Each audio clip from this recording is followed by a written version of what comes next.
kutoa kwa sababu Pasaka imepita. Wiki ambayo imepita, Jumapili iliyopita ilikuwa ni wiki ya Pasaka au Jumapili ya Pasaka.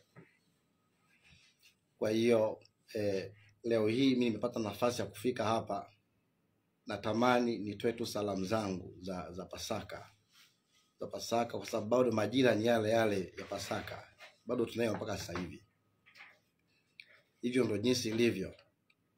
Kwa hiyo ujumbe wangu wa leo ni kama salamu tu na ni neno. Kimsingi neno la Mungu ambalo nafundisha, ila ndio neno lenyewe ndio salamu za kipindi cha mwaka mpya. Kwa hiyo sasa nitaomba watu kutega sikio ili kwamba waweze kusikiliza. Unaweza kuchukua peni. Mimi ni mwalimu. Napenda sana nifundishe ili watu waweze kujifunza na kujua. Sababu mimi mwenyewe ni mwanafunzi, napenda kujifunza. Kwa hiyo naomba chukue kalamu yako, daftari yako, uweze kuandika ujumbe huu leo ambao tunajifunza.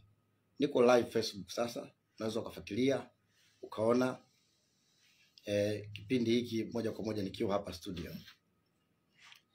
Sasa ujumbe wa leo, baada ya ujumbe huu nitakuwa na maombi. Nitakuwa na maombi kwa ajili ya makundi yafuatayo. Ni muhimu sana kuweka sawa hilo swala. Kundi la kwanza, mimi hupenda kwanza kuelekeza watu njia ya kuifuata. Njia ambayo nimeifuata mimi, upendelea pia watu wengine waifuate. Kwa hiyo maombi yangu ambayo tafanya kwanza ni kuombea watu waweze kuipata njia hii ya wokovu. Hilo ni ombi namba moja. Kabla ya yote ni wokovu. Wokovu ni namba moja. Baada ya hapo nitafanya maombi kwa ajili ya wahitaji, wenye shida mbalimbali, wagonjwa mbalimbali, watu ambao wanahitaji maombi tu. Nitawaombea pia baadaye. Sasa hebu twende moja kwa moja tukasikize ujumbe huu wa siku ya leo. Na naomba kwa kwanza nimshukuru Mungu, kisha nitataja somo la leo. Naomba nifungue kwa maombi kipindi chetu kizuri. Baba Mungu, nakushukuru kwa ajili ya neema na kibali hiki cha pekee ambacho umeweza kutupa Jumapili hii ya leo. Nami mjoli wako mchungaji Kajuna kuwa hapa siku hii Bwana, ambapo imekupendeza tuweze kujifunza neno lako takatifu, ili kila mwanadamu mwenye mwili aliyeumbwa na wewe aweze kusikia neno hili, liweze kumtia maarifa, liweze kumtia nguvu, na limjuze nini cha kufanya awapo katika nchi na katika dunia hii. Ninakushukuru Mungu uzima kwa sababu umesikia na utakuwa nasi toka mwanzo hata mwisho. Uwepo wako ushuke kila mahali. Ndi katika jina la Yesu Kristo. Amen. Sasa msikilizaji wangu, sikiliza salamu zangu za leo. Ujumbe ambao tunakwenda kujifunza nilifundisha kanisani pale wiki iliyopita, kwa sababu ilikuwa ni siku ya Pasaka. Kwa tulikuwa tunakumbushana habari za Pasaka na mambo yanayohusu unyakuo wa kanisa. Sasa ujumbe huu moja kwa moja utakuwa na kichwa kinachosema uhusiano wa kufufuka kwa Yesu Kristo na unyakuo wa kanisa. Bila shaka toka nimefundisha jumbe kama huu wa unyakuo wa kanisa ni muda mrefu kidogo umepita. Kwa hiyo nitakuwa na mapitio tu ya ujumbe huo. Tena kama salamu za mwaka mpya. Majira haya ambayo ni mwaka mpya, kwa nini? Hata kipindi hicho wakati Yesu Kristo alipokufa, alipokufa Yesu Kristo, alipofufuka, alikaa duniani siku 40 baada ya kufufuka. Kwa bado tu kwenye majira yale yale. Watu wengi huwa wanachanganyikiwa au wanapata mashaka na tarehe ya kufufuka kwa Yesu. Na watu wengi wanapata shida na tarehe na mwezi na siku ya kuzaliwa kwa Yesu. Lakini haya wapendwa, leo napenda niwaambie kwamba yasiwape shida wala mambo yasiwatatize kuhusu siku na tarehe na mwaka na nini, yasiwape shida. Jambo kubwa ambalo inatakiwa ulijue wewe mwanadamu ni kitu kimoja, kwamba Yesu Kristo alizaliwa duniani. Hilo ni kubwa sana kujua. Mambo ya tarehe yasikubabaishe. Alafu pia Yesu Kristo aliishi duniani miaka 30. Mwaka 30 anaanza huduma. Miaka 3.5 ya huduma anafanya. Yesu Kristo alikufa duniani. Hilo la msingi kujua. Lazima ujue. Na la msingi zaidi, Yesu Kristo alifufuka. Muhimu sana kujua. Yesu Kristo alifufuka. Mambo alifufuka wakati gani yasikubabaishe. Ujue tu Yesu Kristo alifufuka. Vile vile Yesu Kristo alipaa mbinguni, au tunasema alinyakuliwa mbinguni. Alipaa mbinguni, alinyakuliwa mbinguni. Mambo hayo ya msingi: kufa, kuzaliwa, kufa, kufufuka na kunyakuliwa mbinguni, ni mambo manne ya msingi ambayo natakiwa kila mwanadamu mwenye pumzi aliye hai ayajue, na uwe na uhakika na hayo. Sasa baada ya kusema hivyo, narudia tena ujumbe huu. Nasema kufa na kufufuka, uhusiano uliopo kati ya kufa na kufufuka kwa Yesu Kristo na unyakuo wa kanisa. Yes, nataka tuonyeshe ulinganifu uliopo kwenye kufa. Sitakaa sana hapo, wala kwenye kufufuka sikai sana hapo, lakini nitakaa kidogo kwenye maeneo haya ya unyakuo wa kanisa, nionyeshe uhusiano uliopo huo. Kwa hiyo sasa, ninapoanza ujumbe huu, cha kwanza kabisa niseme kwamba miaka 2000 iliyopita Yesu Kristo alikuwa duniani hapa. Yesu Kristo aliishi kama mimi na wewe tunavyoishi kama wanadamu, na ilimlazimu Yesu kupitia kikombe cha mateso ili aweze. Sababu ya msingi ya Yesu kupitia kifo ni ili mimi na wewe tuokolewe. Sababu kubwa ni wokovu tuupate sisi wanadamu. Hilo la msingi ulijue, kwamba Yesu Kristo alikuja duniani, lengo la kumleta, anasema ile Yohana 3:16, kwa maana jinsi Mungu aliupenda ulimwengu hata akamtoa mwanawe pekee, ili kila muamini asipotee bali ana uzima milele. Kwa Yesu Kristo alikuja ili tupate uzima wa milele, na ili tupate uzima wa milele ilimlazimu afe kwanza. Yes, akishakufa, na sio kufa tu, na kufuka, tupate uzima wa milele. Kwa sababu iliyomleta Yesu ni ili tuokolewe. Manabii wengi walitabiri. Nabii Isaya alitabiri kuhusu kuja kwa Yesu, kuzaliwa kwake. Miongoni mwa manabii waliotabiri hizo habari ni nabii Isaya. Alitabiri habari za ujio wa Yesu Kristo kabla Yesu ajaje, alitabiri. Isaya sura ya 9. Lakini Isaya pia ile sura ya 53, nabii huyo Isaya anatabiri habari za mauti ya Yesu Kristo, hata ajaja. Kwa hiyo alikuja na anasema kabisa waziwazi, alizaliwa kwa maana kwa ajili yetu amezaliwa. Na anasema kwa ajili yetu Yesu Kristo anapitia mauti. Anasema alipigwa kwa ajili yetu, sio kwa ajili alipigwa na Mungu, ni kwa ajili yetu sisi alipigwa. Alipitia mateso kwa ajili yetu sisi. Unaona, anasema ni kwa ajili yetu sisi wanadamu. Hilo ni muhimu lijue, sio kwa ajili ya kitu kingine, ni wanadamu. Sasa uhakika wa mauti ya Yesu Kristo upo kwenye maandiko, kama nasema nabii alitabiri. Kwa hiyo Yesu Kristo alikufa kabisa, alikufa. Na pointi ya kwanza nayo moja kwa moja, nisipoteze wakati, ni kuhusu kufa kwa Yesu. Tunaupata ushahidi wa kifo cha Yesu kwenye maandiko. Ile Yohana Mtakatifu sura 19:30 anasema basi Yesu. Hiyo ndio pointi ya kwanza. Kama unaandika andika namba 1 hapo. Kufa kwa Yesu ndio pointi ya kwanza. Basi Yesu alipokwisha kuipokea ile siki, alisema imekwisha. Akainamisha kichwa, akaisalimu roho yake. Yohana Mtakatifu ile sura 19 mstari wa 30. Huo ni ushahidi kwamba Yesu Kristo alikufa, alisalimu roho yake, akafa. Kwa hiyo alikufa, ilimlazimu afe kwa sababu ya mateso makali aliyoyapitia. Asingeweza kupona kwa mateso makali aliyoyapitia, imlazimu afe. Alichoma mkuki ubavuni, damu na maji ilitoka. Damu na maji ilitoka kwenye ubavu. Alipigwa taji ya miba, aliwekewa taji ya miba kichwani, damu nyingi toka kichwani. Yesu Kristo alipigwa misumari mikononi na kwenye miguu. Aliumia sana. Alipigwa mijeledi na maaskari ambao ni wabobezi na wataalamu wa kupiga. Viboko 40, mijeledi ambao mjeledi mmoja ukipigwa ulikuwa unazunguka kwenye mwili wake. Ukizunguka mwilini kwenye ubavu wake unatoka na nyama. Nyama inaruka. Akipigwa tena namna hiyo. Viboko 40. Mijeledi 40 ambayo inapigwa na wataalamu.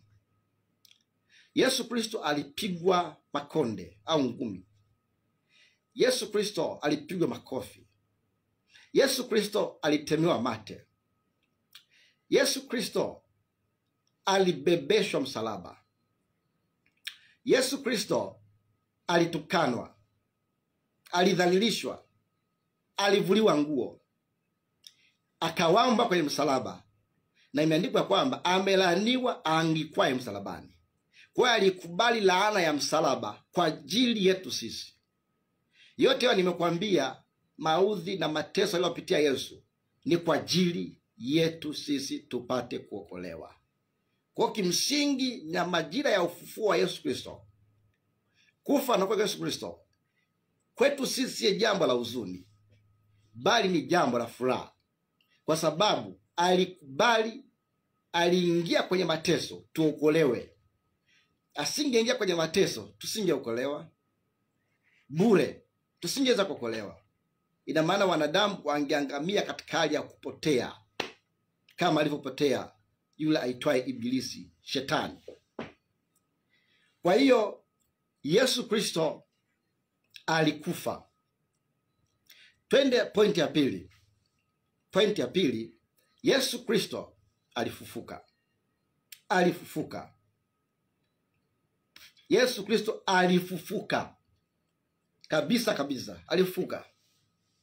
Japokuwa walimweka kaburini, japokuwa walimweka na jiwe kubwa pale wakaliviringisha mlangoni, wakaweka na askari wa kulinda ili amchini wanafunzi wake wasije wakachukua mwili wake, alafu akasema amefufuka, wakampoteza asionekane. Wakaweka na walinzi pale kulinda kaburi la Yesu Kristo. Lakini haikusaidia chochote, kwa sababu ilimlazimu afufuke. Na alisema alisema kwamba nitakufa, nitafufuka, na nikifufuka nitawatangulia Galilaya. Taarifa alishaitoa tayari. Kwa hiyo walidhani labda ni masiala tu, hawakuamini, na walijua kwa kifo cha Yesu wamemkomesha. Wale maskari, makuhani wakuu walimtesa, ni makuhani wakuu. Wakaja tumemmaliza huyu bwana na hata kuwa na ujanja tena. Na kosa lake nini? Kimsingi Yesu Kristo mpaka anateswa hakuwa na hatia yote. Hata kata anapelekwa Pilato hakuwa na kosa, na Pilato akanyosha mikono sema sioni kosa na huyu mtu. Na mke wa Pilato anamnong'oneza, anaambia my dear husband, mume wangu huyu hapa hana hatia, usijiingize kwenye kesi hii. Hana hatia yote. Kwa hiyo hakuwa na hatia mwanaume Yesu Kristo, na hakutenda dhambi hata moja. Alipowekwa msalabani alining'inizwa au aliwekwa na wenye hatia wawili, mmoja kushoto mmoja kulia. Wale walikuwa na hatia, lakini hakuwa na hatia. Wale wenye hatia mmoja wapo akasema, asa wewe usiweza kujiokoa, jiokoe tu, jiokoe wewe unaweza. Akanafanya dhiaka. Huyu mwingine akasema hapana, sisi ndo tunahatia, bwana wetu hajakosa chochote. Akasema bwana nikumbuke kwenye ufalme wako. Na ni kweli Yesu akamjibu akasema kuanzia sasa hivi tutakuwa pamoja paradiso. Haleluya. Sasa mambo hayo ni dhahiri na mambo hayo ni thabiti kabisa. Msikilizaji anayesikiliza, fuatilia message hii. It's very important. Ni muhimu sana kwa kila mwanadamu mwenye mwili. Wanadamu wote neno hili lina msingi kwao. Muhimu sana. Kuna mambo ya kuzingatia katika dunia na kuna mambo ya kupuuza. Lakini mambo haya ni muhimu kweli kwa kila mwenye mwili. Mwanadamu aliyeumbwa na Mungu na akazaliwa mwanamke. Muhimu kujua mambo haya kuhusu Yesu Kristo. Uone uhusiano uliopo kati yetu sisi na Yesu. Uhusiano wa karibu sana. matukio aliyopitia Yesu na sisi tunayapitia. Nitakuonyesha uhusiano uliopo. Sasa huyu Yesu Kristo baada ya kufa tu akaingia kuzimu, akakwenda kupambana pale, akachukua funguo ile aliyokuwa amechukua Ibilisi, shetani yule mwovu, kamnyang'anya. Yesu Kristo anafufuka, anasema mamlaka yote ya mbinguni na duniani nimepewa. Yote ya mbinguni na duniani nimepewa. Of course sitataka kujadili sasa mambo yaliyotokea siku ile, ni mengi sana, matukio ya kutisha na makubwa sana kwenye Israeli wakati Yesu Kristo anakufa, matukio makubwa. Wakati mwingine tutajifunza. Yesu Kristo akafufuka. Lile jiwe ambalo aliweka mlangoni kumzuia, halikuweza kumzuia. Maskari wenyewe walishangaa tu, mwanaume Yesu Kristo hayupo tena kaburini. Malaika anakuja, anawapasha tu, anasema walikuja wapo wanawake kumtafuta, kumwangalia. Kuja kuangalia vipi bwana wetu kwa tunampenda amekufa. Wanatembelea kaburini pale.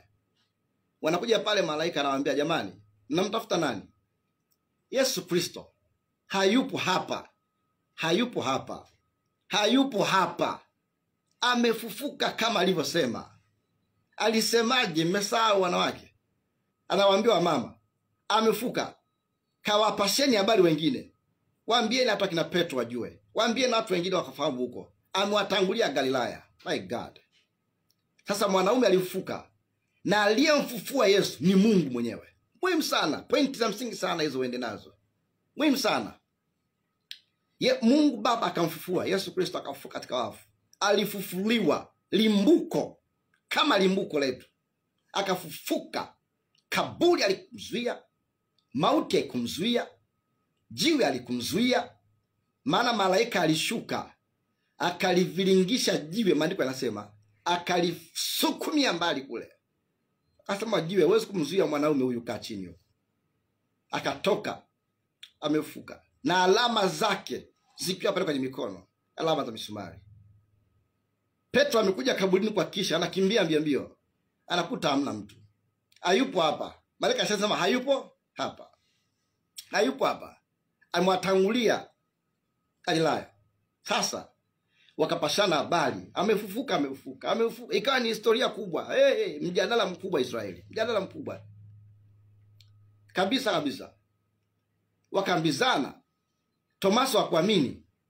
Sawa, mimi siamini hizo habari mpaka nimuone Yesu. Kabisa, kama ni kweli. Yesu akasema, sasa wewe Tomaso, hakuna shida. Ni mimi hapa, nione. Tizama mikono yangu. Akatazama mikono yake, akaona alama za msumari.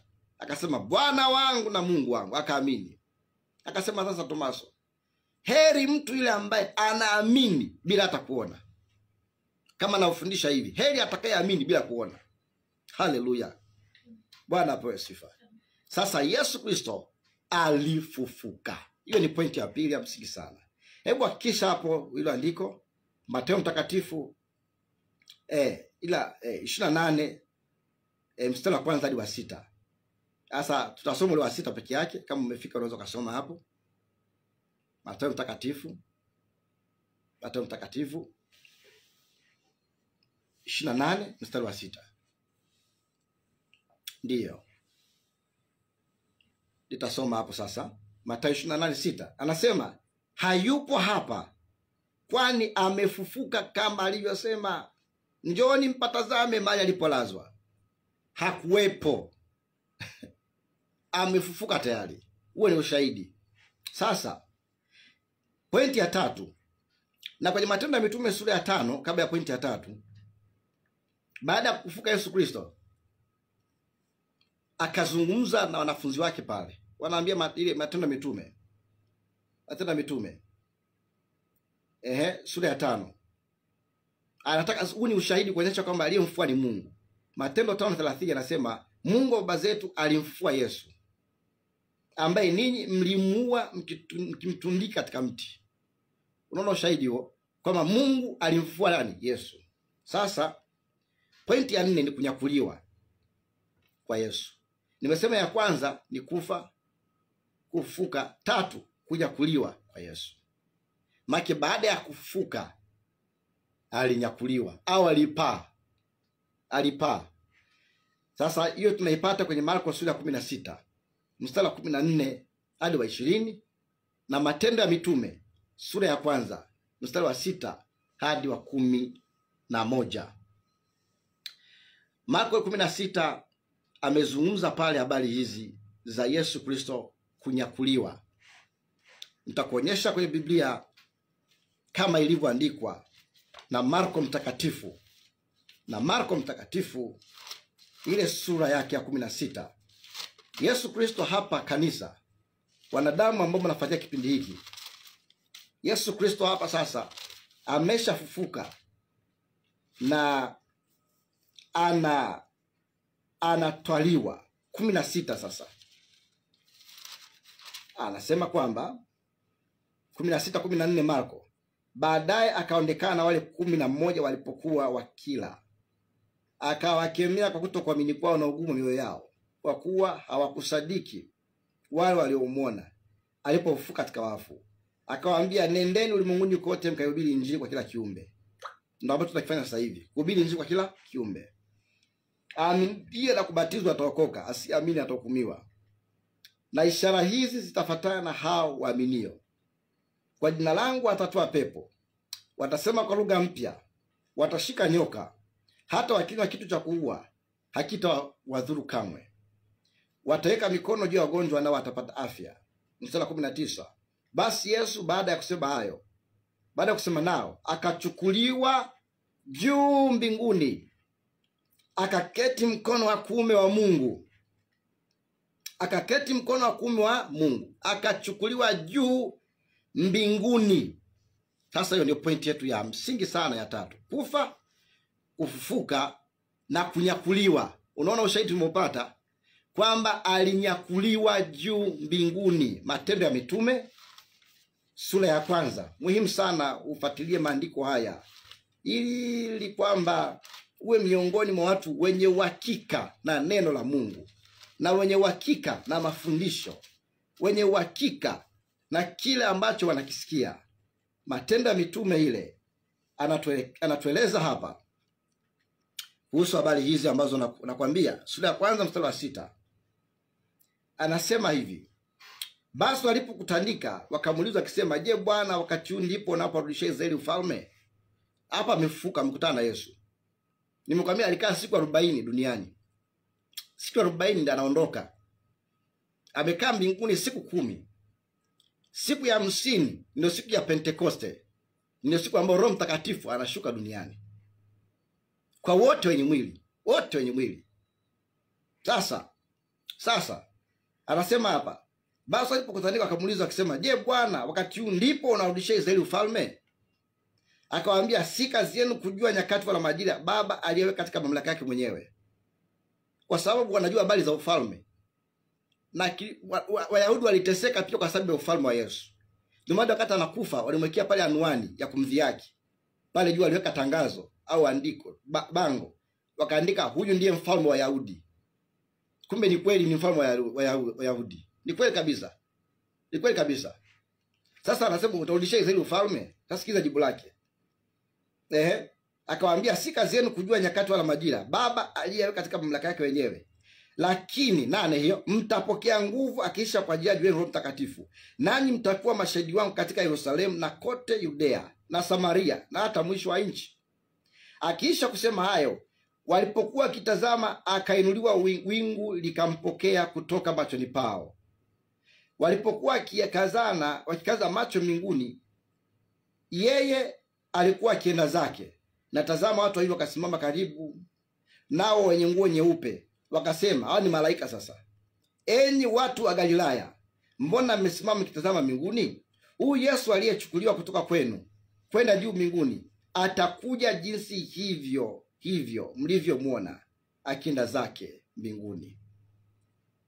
Sasa basi, bila shaka msikilizaji wangu na mtazamaji kupitia Facebook, umeupata ule uhakika kwamba Yesu Kristo alinyakuliwa mbinguni, na wanafunzi wake walimuona na wakabaki wamekodoa macho mbinguni. Wanamtazama anaondoka, anaenda. Sasa nisikize kwa makini sana. Nimeongea mambo hayo ambayo ni ya msingi uyajue. Sisi wanadamu pia kila mwanadamu aliyezaliwa, kila mwanadamu aliyepo duniani alizaliwa na mwanamke, na mwanamke alizaliwa. Kwa hiyo mwanadamu huzaliwa, mwanadamu huishi, mwanadamu hufa. Nisikie vizuri, mwanadamu hufa na mwanadamu hufufuka. Muhimu sana. Kila mwanadamu aliyezaliwa na mwanamke atafufuliwa. Nisikie vizuri sana. Sio wote watakaopitia mauti au kufa. Watu wanachanganya. Wanasema maandiko yanasema kila nafsi itaonja mauti. Hapana. Biblia imesema kuna ambao hawataonja mauti. Na mfano watu ambao hawakuonja mauti ni mtu mmoja anaitwa Nabii Elia. Nabii Elia alitwaliwa mbinguni kama Yesu alivyotwaliwa mbinguni. Japo Yesu alikufa mauti. Lakini watu ambao walitwaliwa bila kupitia process ya kifo ni Nabii Elia. Mwingine aliyepitia ni mtu mwenye anaitwa Henoko, aliyetembea pamoja na Mungu. Baadaye Henoko akachukuliwa na Mungu, akuonekana tena. Mifano hiyo michache inakuonyesha kumbe si wote watakaoonja mauti. Na anasema hiki kitu aliyetupa uhakika huu ni mtumishi mmoja anaitwa Paulo mtume.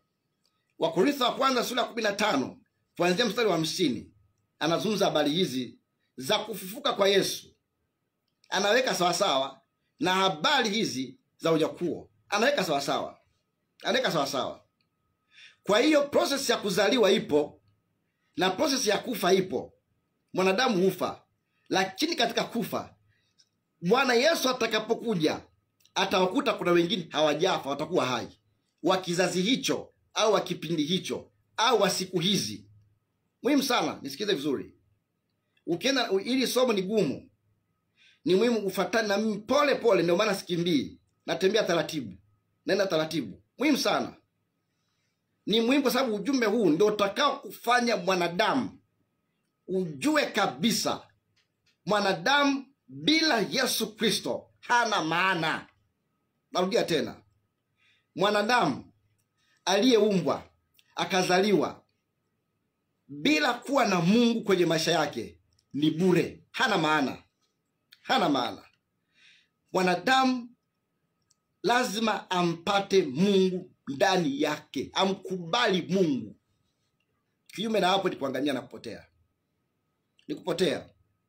Sasa ona sasa hivi nimekwambia kwamba na pointi ya kubwa hapo na ya msingi zaidi ni ile habari sasa ya kufufuka. Kwamba kila mwanadamu aliyeishi duniani, yeyote yule, akafa, kila aliyekufa atafufuliwa. Nisikilize. Isipokuwa tu kufuka huku kuna tofautiana majira. Kuna ambao watafufuliwa, hiyo ni pointi ya msingi, ambao watafufuliwa kipindi cha unyakuo wa kanisa. Watakaofufuliwa kipindi cha unyakuo wa kanisa sio wanadamu wote waliolala mauti, waliokufa. Hapana, hao hawatafufuka, hao watasubiri. Lakini nataka uone uhusiano ambao unazungumza, yani kufa, kufufuka na kunyakuliwa. Huo ndio uhusiano ambao ndio somo langu liko kwenye uhusiano huo. Kwamba Yesu Kristo alipitia haya na akanyakuliwa na akapaa mbinguni. Ina maana hata kanisa ni nani? Hiyo ndio pointi ambayo itafuatia hapo ya 4. Pointi ya 4 ni hiyo ambayo inazungumza unyakuo wa kanisa. Iandike hiyo pointi. Unyakuo wa kanisa ndio pointi ya 4. Ndio ambayo nafundisha hapa sasa. Hiyo ndio nafundisha hapa sasa. Ndio naelekea hapo sasa. Ni kuonyesha unyakuo wa kanisa. Kwa sababu Yesu alinyakuliwa, kama alivyonyakuliwa na sisi tutanyakuliwa. Na sisi tutafufuliwa. Na sisi tutanyakuliwa. sisi tutafufuliwa na kunyakuliwa. Kila mwanadamu aliyekufa katika dhambi au katika haki, waliokufa katika Yesu Kristo, wote wafuasi wa Yesu Kristo, waliomwamini Yesu Kristo, wakaishi naye Yesu Kristo, watafufuliwa siku ya unyakuo wa kanisa. Ambao watakuwa hawakumpokea Yesu Kristo na kumwamini kuwa Bwana na Mwokozi wa maisha yao, hawatafufuliwa. Watafufuliwa baadaye huko. Hilo sio somo la leo. Watafufuliwa huko mwisho kabisa wa mambo yote. Mwisho kabisa watafufuliwa.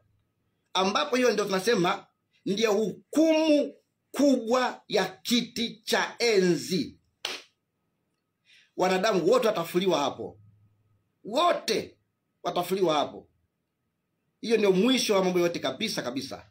Na huu ndio wakati ambapo tunasema ni nini?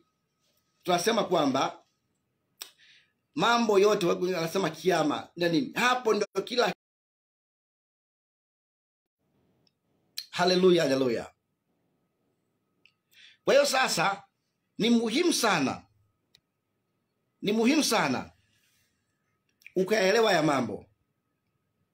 Sasa Yesu Kristo akapaa akajakuliwa. Kanisa ni nani? Kanisa ni mtu yote yule ambaye amemwamini Yesu Kristo. Kanisa sio jengo. Kanisa sio mabati. Kanisa sio tiles. Kanisa sio vyombo vya muziki. Kanisa sio microphone. Kanisa ni mwanadamu. Kwa Yesu Kristo kama alivyoenda, atarudi kulichukua kanisa lake hapa duniani. Kama alivyonyakuliwa yeye, na sisi tutanyakuliwa. Kwa hiyo habari ya Pasaka watu wa nyingi hawaelewi. Wengi huishia kunywa pombe. Wengi huishia kwenda guest kuzini. Wengi huishia kuchukua wake za watu na wanaume za watu. Wengi huishia kufanya uovu, lakini hawajui msingi wa kufufuka kwa Yesu ni nini. Kufufuka kwa Yesu Kristo ni ujumbe kwetu kwamba Yesu jamani amekufa, amefufuka, tufufuke pamoja na yeye. Tuache ubaya, tuache mambo yasiyofaa, tukubali zawadi yake aliyotuletea ya wokovu, tuupokee wokovu. Tuzike mambo mabaya yasiyofaa, tufufuke katika hali mpya. Tufufuke katika hali mpya. Huo ni msingi wa Pasaka. Na msingi wa kufufuka kwa Yesu sio kunywa pombe. Mpendwa msikilizaji, sio kunywa pombe. Sio kufanya uzinzi wala uasherati. Watu hawajajua tu. Wala haiko hivyo. Haiko maana ya kwenda disco. Hapana. Haiko hivyo. Ni kutafakari habari hizi na kumshangilia Yesu moyoni kwamba okay, sasa na mimi nimefufuka na Yesu Kristo. Lakini kubwa kuliko, kwa sababu kama tukiishia tu kuokoka, tukaishia tu hivi haisaidii. Kubwa kuliko ni kwamba tutanyakuliwa. Kumbe mateso tunayopitia sasa hivi kama kanisa yana mwisho. Yesu Kristo alipitia mateso kwa muda mfupi tu, yakafikia mwisho. Baadaye alinyakuliwa, akachana na dunia yenye dhiki, dunia yenye tabu, dunia yenye vifo, dunia yenye vilio, dunia yenye machozi, dunia yenye maombolezo, dunia yenye misiba, dunia yenye shida, dunia yenye matukano, dunia yenye njaa, dunia yenye vita, dunia yenye masimango, dunia yenye kuchukiwa, dunia yenye ghadhabu, dunia yenye hasira, dunia yenye mambo mabaya. Kuna wakati tutaachana na dunia. Haleluya, wana wa Mungu. Muhimu sana. Wewe unapoona majira ya hata mwakani, kipindi chote kile, majira ya kwanza ujue Yesu Kristo alishafufuka miaka mingi na hata kufa tena. Kwa hiyo usio nasema Yesu amefufuka leo, ni siku nyingi sana ashafufuka na yuko mbinguni, ameketi mkono wa kuume Mungu Baba. Kazi mbakia kwetu mimi na wewe. Na hata siku zile wakati anamlilia pale kaburini, pale msalabani, anamwambia mama yake, Msinilie mimi, nimaliza kazi. Jilieni ninyi na watoto wenu ndio mbakia hapa katika nchi. Jilieni ninyi na watoto wenu. Mwanadamu unanisikiliza, ndugu yangu, kaka, dada, mama, wajomba, shangazi, marafiki, baba zangu na mama zangu, muhimu sana kutafakari kuhusu maisha yako. Sasa basi nikuonyeshe mistari hii michache.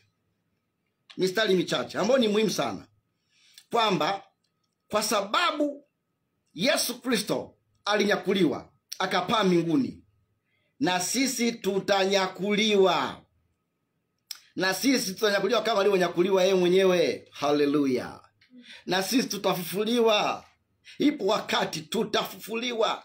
Wale wote ambao watakuwa wamekufa katika Yesu Kristo watafufuliwa, wapumzike mbali na tabu zao, wapumzike mbali na shida zao, wapumzike, watoke kwenye machozi na vilio, watajakuliwa. Kwa kama leo unatukanwa kwa ajili ya wokovu, leo unapigwa kwa ajili ya wokovu, leo unateseka kwa ajili ya wokovu, leo unainua mabaya kwa ajili ya wokovu, usiache wokovu. Kwa maana wokovu mpaka kieleweke, mpaka mwisho, mpaka mwisho. Ujue kabisa kuna siku waliokudhiaki watashangaa umenyakuliwa, unakwenda kwa Baba mbinguni.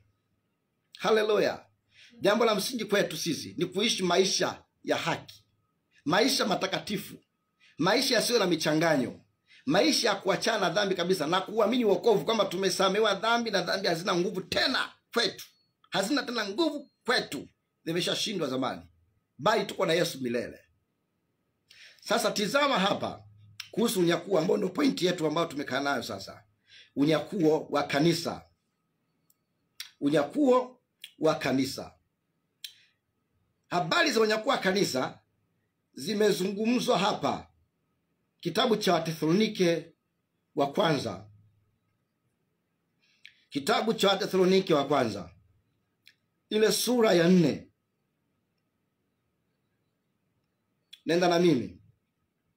Nenda na mimi pamoja, nifuatilie msikilizaji, uweze kupata mambo ya mazuri. Wathesalonike wa kwanza sura ya 4, fungua Biblia yako. Haleluya, haleluya. Yes, leo tunajifunza wapendwa. Tunajifunza neno la Mungu. Kwa kujifunza watu wengi wanaangamia kwa kosa maarifa. Wengi mno. Lakini haya ni mambo ambayo ukiyajua yatakusaidia. Nenda Wathesalonike wa kwanza, fungua Biblia yako, tusome hilo andiko.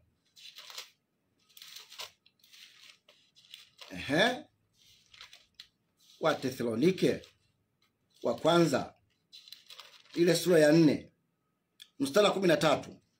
Wathesalonike ni watu ambao walipata shida sana habari za kufufuka kwa wafu na kuja kwa Yesu Kristo au unyakuo. Ni muhimu niweke hapo sawa, watu wafahamu, watu wajue unyakuo wa kanisa na kurudi kwa Yesu mara ya pili ni vitu tofauti. Narudia tena, unyakuo wa kanisa na kurudi kwa Yesu Kristo mara ya pili ni vitu viwili tofauti. Unyakuo wa kanisa, nitasoma kwenye Wathesalonike, hapa anazungumzia unyakuo wa kanisa. Ila kurudi kwa Yesu mara ya pili, atarudi sio kuchukua kanisa, hapana. Akija mara ya pili atarudi na kanisa lake. Huo ndo tunasema ndio mwisho kabisa.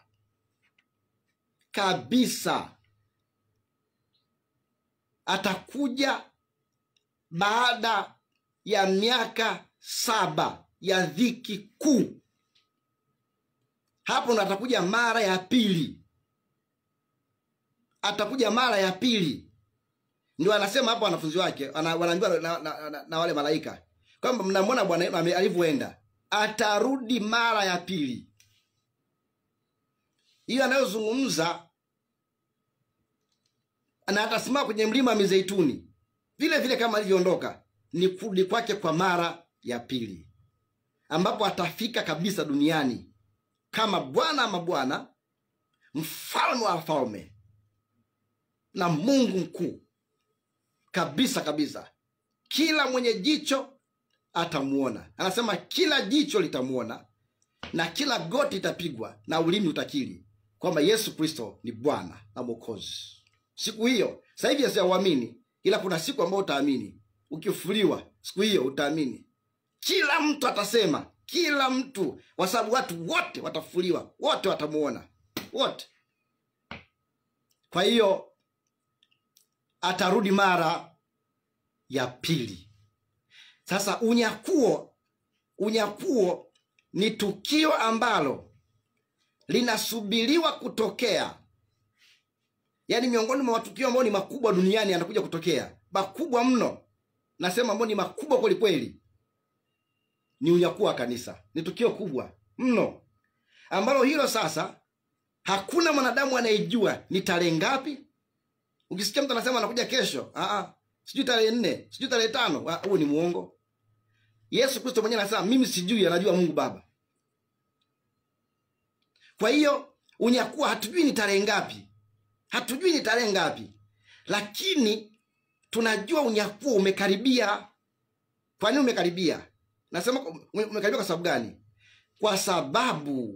Kwa sababu ya dalili zote zilizonenwa kuwa zimetimia. Narudia tena hiyo point. Tunasema unyakuo wa kanisa umekaribia. Kwa nini? Yaani wale watu ambao walimpokea Yesu, wakamwamini Yesu, wakachana dhambi. Yesu atakuja kuwanyakua au kuwachukua kama alivyochukuliwa yeye. Kwa sababu gani? Dalili zote alizozizungumza Yesu na manabii zimetimia. Narudia tena. Dalili zimetimia. Aliyotabiri Yesu Kristo yametimia. Mambo yanayotokea siku za mwisho yametimia. Sasa hayo ndio yanatualati. Hayo yanatupa angalizo. Yanatupa kuangalia na kutafakari kiundani. Kama hili limetokea, basi sana wakati wowote unyakuo wa kanisa utakuja. Kwa hiyo ni tukio ambalo itafuatia majira yote yale itakapompendeza Mungu kufanya hivyo. Haleluya, Bwana asifiwe. Bwana apewe sifa sana. Kwa hiyo dalili hizo zote zimetimia. Unasikia leo habari za vita na matetesi ya vita. Ni dalili za kuja kwa Yesu. Toka vita umesikia ya kwanza ya dunia, vita ya pili ya dunia. Watu wanakufa na kuangamia sivyo kawaida. Dalili za kuja kwa Yesu. Mathayo Mtakatifu sura 24, andike lo andiko sitasoma. Lakini Mathayo Mtakatifu sura 24 ndio anaelezea wakati wanafunzi wake wanamuuliza, tuambie ni lini? Tuambie dalili ya kuja kwako itakuwaje? Na dalili za mwisho wa dunia ni zipi? Yesu akaanza kuambia, angalieni mtu asije akawadanganya. Kwa sababu watu wengi hapa watatokea watu wengi ambao ni wadanganyifu na makristo wa uongo. Na ni kweli. Sasa hivi kuna makristo wa uongo, makristo, yani watu ambao walijifanisha na Kristo. Wa uongo ni dalili za siku za mwisho. Walimu wa uongo watatokea, manabii wa uongo watatokea. Mitume wa uongo na manabii wa uongo watatokea, watadanganya wengi mno. Dalili za kuja kanisa. Kwamba tumefikia mwishoni. Leo yupo na manabii wengi wa uongo, wachungaji wa uongo, walimu wa uongo, yani fake. Yani uongo. Lakini wa kweli pia wapo. Bwana amejisazia watu wake. Kwa hiyo sasa dalili zote hizo, watu kusalitiana, maasi kuzidi kuongezeka, ushoga, maasi kuongezeka, hayo mambo ya ulawiti, mambo ya usagaji, mambo ya ufiraji, maasi yameongezeka. Watu watakuwa hampendi Mungu, wanajipenda wao wenyewe, kupenda anasa kuliko kumpenda Mungu. Watu wenye kujipenda wenyewe, watu wenye kupenda fedha, upendo wa watu kupoa, magomvi, vita kila kukicha. Dalili hizi zote zinaashiria kwamba Yesu Kristo anakuja kuchukua kanisa lake. Kama alivyosema, anakuja kuchukua kanisa lake. Alisema naenda kuandalia makao ili mimi nilipo nanyi mwepo. Kwa hiyo unyakuo wa kanisa utatokea kwa sababu dalili zote, mambo yote, matetemeko ya ardhi, makubwa yametokea duniani. Ningekupa takwimu za matetemeko ya ardhi, ina muda utoshi, lakini matetemeko yametokea makubwa. Ishara za ajabu za kutisha mbinguni. Unasikia sio mavimondo yameanguka sio wapi Tanzania kipindi fulani huko nyuma. Mambo ya kutisha tu. Mambo ya giza. Kuna giza yeye kutokea England, Uingereza. Sio kupatwa kwa jua. Sio kupatwa kwa jua, wakati wa mchana itokea giza la kupitiliza. Mpaka kesho wanasayansi wajajua ilikuwaje. Lakini dalili hizi zinaashiria kuna jambo litatokea hivi karibuni. Hasa kuna watu wanasema kwamba mbona toka sema atakuja ni lini? Ni muongo tu. Miaka yote hii imeshapita. Watu wanakufa wanazaliwa. Usidanganyike. Mungu sio wanadamu aje kusema uongo. Akisema amesema. Ndio yake ni ndio, hapana yake ni hapana. Kazi yako wewe ni kuamini tu. Usishindane na Mungu. Ni heri ukaamini. Miaka mingi imepita. Kwa Mungu siku moja ni kama miaka 1000. Na miaka 1000 ni kama siku moja. Sasa utasemaje? Miaka 2000 ni sawa na siku 2 tu mbele za Bwana. Sawa na siku 2 tu. Ndani ya siku 2 matukio yote ya ajabu yameshatendeka. Unataka ukae siku 3. Sawa na miaka 3000, 4000 au 5000. Unaweza ukaa miaka yote hiyo. Ujue tu kabisa kwamba ndani ya kipindi hicho miaka hiyo 2000 na uchafu. Ndani ya siku hizo 2 ambazo ni kimaandiko tunahesabu ya kibiblia iko hivyo. Kwamba mambo yote yametukia. Uasi ni mwingi. Maovu ni mengi. Dalili ya kuja kwa Yesu Kristo. Yesu anakuja. Yuma winguni anakuja. Haleluya, Bwana asifiwe. Haleluya, Bwana asifiwe. Kama alivyosema, ukisoma Mathayo Mtakatifu sura 24 ndio utayaona haya mambo yalivyoandikwa pale. Wakati anawatajia wanafunzi wake ili waweze kujua dalili za siku za mwisho ni zipi. Magonjwa ya kutisha. Sasa hivi kuna magonjwa ya kutisha. Mazito, hayana hata tiba. Tiba yake ni Yesu peke yake. Lakini tiba za kisayansi zimeshashindikana. Na nyinyi ni mashahidi, sina haja kutaja magonjwa yao sasa hivi. Amekuja corona hapa juzi. Akatikisa dunia. Hasa ni magonjwa ya mlipuko. Amekuja mpox. Kaja sijui nani. Magonjwa mengi mno. Na bado atakuja na mwingine labda. Kwa sababu ni nyakati za mwisho. Wanadamu wanaangamia kwa sababu ya kukosa maarifa. Lakini walio na Yesu Kristo, walio na Mungu hawaangamii. Na hata kama ukilala unalala kwa ajili ya Bwana, unakufa kwa ajili ya Bwana. Ameamua tu mtu akuchukue upumzike na tabu za dunia. Baadaye anakunyakua mbinguni. Haleluya, Bwana asifiwe. Bwana apewe sifa sana. Kwa hiyo sasa hapo magonjwa hiyo ni moja wapo ya dalili ambayo ni dhahiri kabisa. Magonjwa ya hatari mno, mengine hatujayajua kwa sababu uko Tanzania. Lakini kuna nchi zinapitia magonjwa ya hatari. Hayana dawa, hayana tiba. Hata ufanyeje? Ni dalili ya siku za mwisho. Lakini anasema injili itahubiriwa ulimwenguni wote, alafu ile mwisho utakuja. Unaona? Kwa injili itahubiriwa, kila mwenye sikio atasikia habari njema. Sasa hivi tunahubiri kupitia redio, tunahubiri kupitia TV, tunahubiri kupitia kwenye masimu, tunahubiri kupitia mitaani kitukuta, tunahubiri injili. Kila mwenye sikio asikie. Tunahubiri huku Ruangwa nzima, mfano kama kanisa la Betheli. Tunazunguka Ruangwa kuhubiri injili. Watu wasikie habari hizi njema. Kila mtu atubu. Anasema ule mwisho utakuja baada ya hayo. Bwana asifiwe sana. Kwa hiyo dalili zote hapo nimekwambia. Mengine sijataja. Kuna dalili ambazo zilizungumzwa kwenye taifa la Israeli. Ukisoma Mathayo 24. Israeli kutawanyika, Israeli kubomoshwa na kusambaa dunia nzima. Israeli walitapakaa duniani kwa muda wa miaka 1800. Mwaka 1945 ndio Israeli wakapata uhuru. Israeli wote wakarudi kwenye nchi yao. Dalili hizo za siku za mwisho. Na anasema kwa mtini jifunzeni, na mtini ni taifa la Israeli. Mkiona mambo kama yanatokea, changamkeni.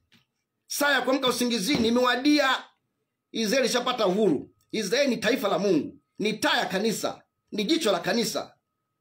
Inaashiria basi kama ni hivi 1945 tu wamepata uhuru. Walipotea duniani miaka 1800 walipobomoshwa. Baada ya Yesu Kristo mwaka wa 70 walipotea 1870, miaka mingi sana. Baadaye akakusanywa tena. Ilikuwa imetabiriwa. Soma Mathayo 24 mpendo unanisikiliza. Soma utaona. Yote haya yameandikwa, lakini wanadamu hawasomi, wanadamu hawasikilizi. Sasa ndugu yangu nisikiliza, nimekuonyesha hiyo point ya msingi. Sasa unyakuo wa kanisa utakuwaje? Point yangu ya kumalizia ni hiyo. Hii nene nikaombe, maana natazamia kumaliza sasa hivi kipindi hiki cha neno la Mungu asubuhi ya leo. Unyakuo wa kanisa utakuwaje? Watu wengi hawajajua. Itakuwaje kuwaje unyakuo wa kanisa? Sasa Wathesalonike wa kwanza ndio ametuambia pale mtume Paulo jinsi unyakuo wa kanisa utakavyokuwa. Waje na maeneo mengine, lakini Wathesalonike wa kwanza amezungumza vile unyakuo wa kanisa utakavyotokea siku ile. Nitakusomea kwa haraka sana. Wathesalonike wa kwanza sura ya 4 mstari wa 13. Anasema, Wathesalonike wa kwanza sura ya 4 mstari wa 13. Lakini ndugu, hatutaki msijue habari zao waliolala mauti, msije mkahuzunika kama na wengine wasio na matumaini. Maana ikiwa tunaamini ya kwamba Yesu alimfuka, Yesu alikufa akafufuka, vivyo hivyo na hao waliolala katika Yesu Mungu atawaleta pamoja naye. Unasikia hicho kitu? Mungu atawaleta pamoja naye, ina maana atawafufua. Kwa kuwa tunawaambieni haya kwa neno la Bwana, kwamba sisi tulio hai tutakaosalia hata wakati wa kuja kwake Bwana, hakika hatutawatangulia wao waliokwisha kulala mauti. Kwa sababu Baba mwenyewe atashuka kutoka mbinguni, Bwana mwenyewe atashuka kutoka mbinguni pamoja na mwaliko na sauti ya malaika mkuu na parapanda ya Mungu, nao waliokufa katika Kristo watafufuliwa kwanza. Kisha sisi tulio hai tuliosalia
ushauri zaidi, ufafanuzi zaidi, basi utawasiliana na mchungaji kwa muda ambao atakuambia ili uweze kupata ufafanuzi zaidi au kuweza kupata elimu zaidi ya kibiblia kwa mtumishi wa Mungu Mchungaji Kajuna. Karibu kwa Amen.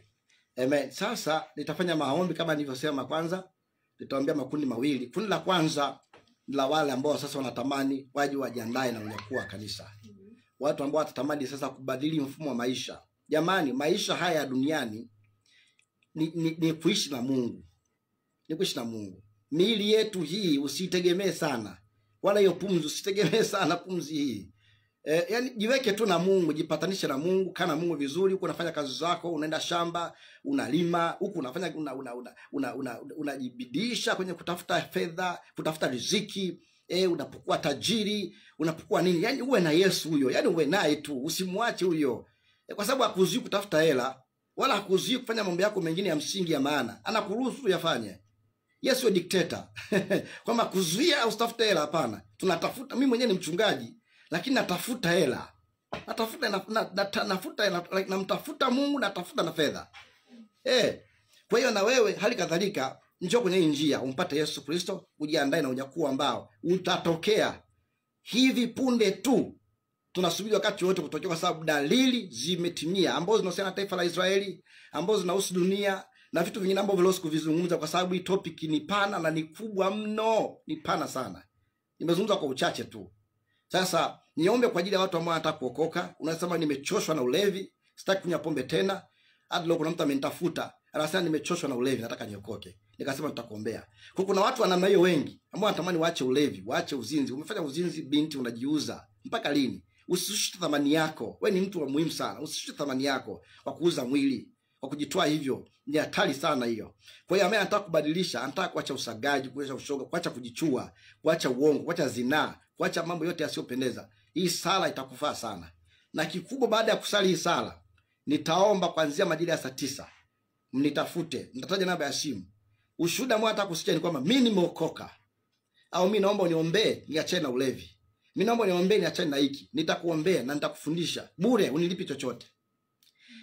Hata ambaye atakuwa na shida ya kuuguliwa au yeye anaumwa, atanipigia simu nimfanyie maombi ili upone. Naelewa kuhusu mambo ya uchawi, naelewa kuhusu mambo yote, na yafahamu hayo.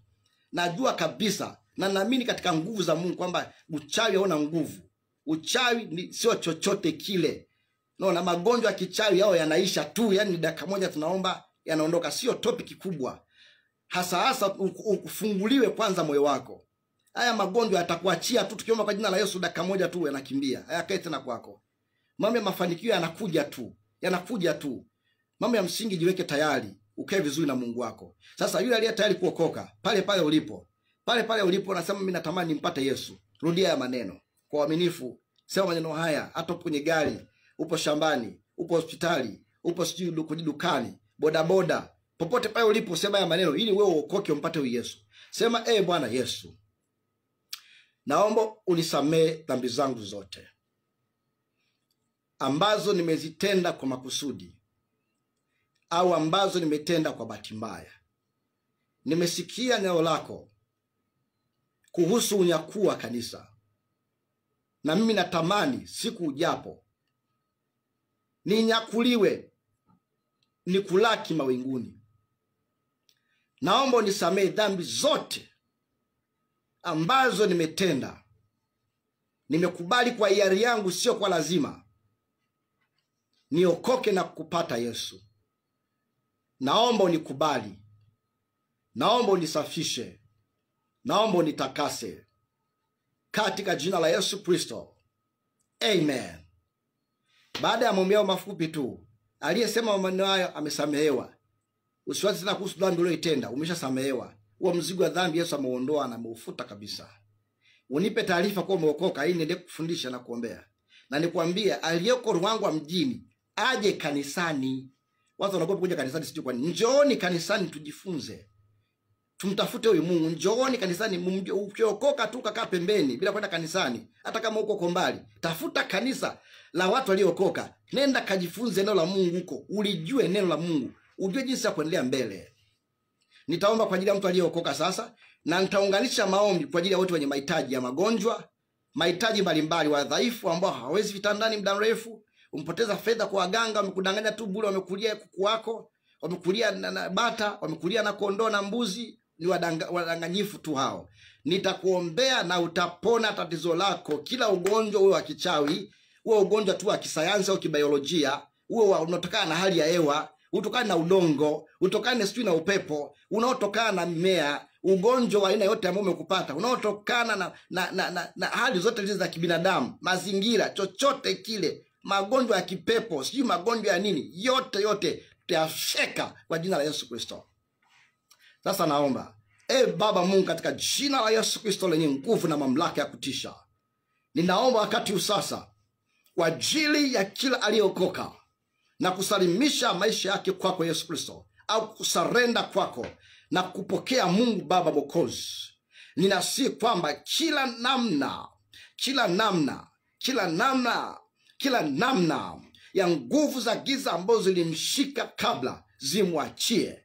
Kila kifungo cha kipepo ninakiapisha, ninaamuru, ninaondosha, ninakemea, ninavuruga na kuharibu hali zote za dhambi, hali zote za kiu na tamaa na shauku ya kuikamata dunia na kutenda uovu. Ninavuta hizo hali, nakemea hizo hali, naondosha hizo hali, navunja hizo hali kwa mamlaka ya jina la Yesu Kristo. Tamaa ya pombe, tamaa ya uzinzi, kiu ya washerati, kiu ya zinaa, kiu ya rushwa, kiu ya kutazama picha za ngono, kwa jina la Yesu na kujichua kila namna ya roho za uongo na uasherati na uzushi, na kila namna ya tabia mbaya kwenye mwili wake, kuvuta sigara, bangi na kila kitu kibaya, na vunja hiyo roho na ikemea, imwachie, isikae ndani yake tena kuanzia leo katika jina la Yesu. Huyo mtu ambaye alikuwa na tatizo fulani, alikuwa na kifungo fulani, kifungo kimwachie. Minyororo ya shetani iliyokuwa imemfunga akae kwenye shida hiyo muda mrefu ya dhambi na utumwa wa shetani, kuanzia leo ninaikata minyororo hiyo kwenye ulimwengu wa roho, na ivunja na iondosha kwa mamlaka ya jina la Yesu Kristo. Itii na isikae tena kwake kuanzia sasa. Apate moyo wa kumpenda Mungu, ageuzwe nia yake, ageuzwe akili yake, ageuzwe ufahamu wake, awe na akili ya kimungu itakayomsaidia kutafakari mambo mazuri na mambo mema, na kumgeuza kuwa mtu mzuri kama alivyogeuza Sauli akawa mtumishi wa Mungu baadaye, kama ndivyogeuzwa mimi mchungaji Kajuna nikawa mtumishi wa Mungu baadaye. Naye ageuzwe akafanana na Yesu Kristo, ageuzwe afanane na Roho Mtakatifu, ageuzwe afanane na Mungu Baba katika jina la Yesu Kristo. Ndiposa wakati usasa ninapoomba kwa ajili ya wagonjwa, kila mwenye ugonjwa sasa weka mkono panapokuuma. Nguvu za Mungu zinatembea, my God, katika jina la Yesu Kristo. Nguvu za Mungu zinaanza kutembea, nguvu za Mungu zinaanza kutembea. Kila namna ya ugonjwa uliokamata ewe mwanaume, kila namna ya ugonjwa uliokamata ewe mwanamke, kuanzia kichwani mpaka kwenye unyayo mguu, ninaamuru magonjwa yote kwa jina la Yesu Kristo yapotelee mbali na yakuachie kuanzia leo. Uwe ni ugonjwa wa biolojia, sijui kisayansi, sijui ugonjwa wa hali ya hewa, sijui ugonjwa wa mazingira, sijui ugonjwa wa mazingara, chochote kile ninakiapisha kwa jina la Yesu. Ewe magonjwa na masikio, ninakunyofoa, ninakuondoa kwenye mwili, huna mamlaka ya kukaa kwa jina la Yesu. Natumia mamlaka ya jina la Yesu, mamlaka ya jina la Yesu. Ewe ugonjwa mwachie, maumivu makali ya tumbo ninayaapisha akae kimya. Yule ambaye anaumwa tumbo, maumivu ya tumbo yakuachie. Fedha yako imeenda hospitali sana kwa sababu ya ugonjwa wa tumbo. Nasema maumivu ya tumbo kimya kwa jina la Yesu. Kimya kwa mamlaka ya jina la Yesu. Moto ushuke, maumivu hao yaondoke ya mgongo, uti wa mgongo ukae sawa. Uti wa mgongo unyoke kwa jina la Yesu kuanzia sasa. Miguu yako na ifunguliwe kuanzia sasa. Kuanzia sasa. Kansa ya ziwa, kansa ya tumbo, kansa ya chochote kile, ewe kansa, my God, ninakunyofoa kwa damu ya mwana kondoo Mungu aliye hai. Usikae kwa huyo mtu tena, usimtese kuanzia sasa. Kansa hizo seli ambazo zimejizalisha hapo na kuwa nyingi zaidi, I command, ninaziapisha seli kwa mamlaka ya jina Yesu, zikae sawa sawa. Ewe seli sikia, ewe seli sikia, ewe seli sikia, seli za damu zikae sawa kuanzia sasa. Damu yako kama imekamatwa na ugonjwa wote ule, HIV, ninaapisha kwa jina Yesu hiyo ugonjwa ambao umekamata damu yako. Ewe virusi au virus, ninakuapisha kwa Mwokozi Yesu kama Bwana ishivyo katika jina Yesu. Potea mbali kwenye hiyo damu, iachie damu hiyo, iachie damu hiyo. HIV uondoke, ukae kimya, usimtese usimtese tena kuanzia leo katika jina Yesu, katika jina Yesu, katika jina Yesu, katika jina Yesu. Kila aina ya ugonjwa ambao sijautaja, magonjwa ya macho, magonjwa yanayokamata pua, magonjwa yanayokamata vinywa na ulimi na meno, katika jina la Yesu achia meno yake, usimtese tena. Magonjwa yanayokamata mikono, mikono yako ifunguliwe. Nyosha mkono wako hapo ulipo, nyosha mguu wako hapo ulipo, nyosha mgongo wako ulipo. Ambaye alikuwa hawezi kusimama, chukua hatua ya kusimama katika jina la Yesu. Chukua hatua ya kusimama. Chukua hatua ya kusimama. Ambaye alikuwa hawezi kusimama, anza kusimama. Pokea uzima, pokea afya. Ambaye alikuwa hapumui vizuri, anabana kifua, ewe athma, toka pepo la athma, toka pepo la athma kwa jina Yesu. My command, ninaamuru moto kwenye kifua, na kifua kifunguliwe kuanzia sasa. Pumua vizuri. Mapigo ya moyo ambayo yanakimbia haraka sana, na yaamini na yaapisha. Mapigo ya moyo na yaambia, ewe moyo sikia kwa jina la Yesu. Mapigo ya moyo yatembee vizuri, msukumo wa damu tembee vizuri. Isiwe blood, isiwe high blood, isiwe pressure ya juu wala isiwe pressure ya chini, bali pressure yako ikae sawa sawa, iwe normal katika jina la Yesu. Usiharibu fedha kwa jina ya madawa ya pressure. Kuanzia leo natisha damu yako izunguke vizuri. Damu yako izunguke vizuri katika jina la Yesu. Magonjwa yote ya figo, magonjwa ya nyonga, magonjwa ya mapafu, kifua kikuu, taweka kwa jina la Yesu. Magonjwa ya ini na kongosho, taweka kuanzia leo kwa moto unawaka katika jina Yesu. Bwana Yesu Kristo, wewe ni Mungu mwenye nguvu. Na kushukuru sababu umefungua wengi, umeponya wengi na umeokoa wengi. Huko aliko ni wengi, pengine nisijua hata habari zao, lakini naamini kwa maombi haya wengi wamepona UTI na malaria. Wengi wamepona vipanda uso, vimewaachia kuanzia leo katika jina la Yesu. Vimewaachia kuanzia leo. Ambaye alikuwa haoni aanze kuona. Anza kuona kwa jina la Yesu. Anza kuona kwa jina la Yesu. Na kushukuru Mungu Baba, sifa na utukufu zikudie wewe katika jina la Yesu Kristo Bwana. Amen. Nimeomba sasa, tayari watu wamefunguliwa na kupona. Namba yangu ya simu ni 0788 10 95 35. Tarudia tena 0788 10 95 35. Nipigie kuanzia saa 9. Nipe ushuhuda wako.